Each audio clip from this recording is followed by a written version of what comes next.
তাহলে তখন তুমি এসে বাধা দিলে না, ভাই পায়ে ধরছি আর একটা মসজিদ করো না, এসো আমি বুঝিয়ে দিই, ঝামেলাটা মেরে দিয়ে একটাই মসজিদে নামাজ পড়ো। কোনো মৌলবি এসে আছে ভাই, বরঞ্চ ভাই আমরা মসজিদ করছি, হ্যাঁ করো, একটা জলসা করো, আমি চলে যাবো, টাকা পাবে জলসা করলে। আমি বলি খা, উদ্বোধন করার জন্য দাওয়াত পাবে, দেশি মুরগি দিয়ে ভাত খাবে, এসে নামাজটা পড়ে দিয়ে চলে গেল। আর একটা মসজিদ হচ্ছে এখানে নিজের রুটি থাকার জন্য বলতে মসজিদ করে লাভ কি? হসপিটাল করো, আরো কিছু করো। তো তুমি মাদ্রাসা করেছো কেন? তুমি কেন মাদ্রাসা করছো? কেন আরো মাদ্রাসা হচ্ছে?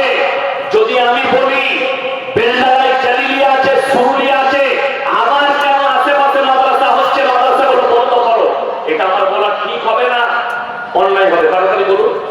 আমি বলছি প্রতি গ্রামে একটা করে মাদ্রাসা করুন। কেন? দ্বীনি তালিম, দ্বীনি শিক্ষা অর্জন করা প্রত্যেকটা মুসলমান নরনারীর জন্য কি ফরজ। যে গ্রামে মক্তব নাই, আপনাকে বলে দিই আমার বন্ধুগণ, সবাই বলুন আমরা আজ থেকে 5 ওয়াক্তের নামাজ বলুন ইনশাআল্লাহ। আমরা সবাই মুসলমান তো বলুন ইনশাআল্লাহ। আল্লাহকে বিশ্বাস করি, হাত তুলে বলুন জোরে ইনশাআল্লাহ। আল্লাহকে যখন বিশ্বাস করেন, নবী মুহাম্মদ সাল্লাল্লাহু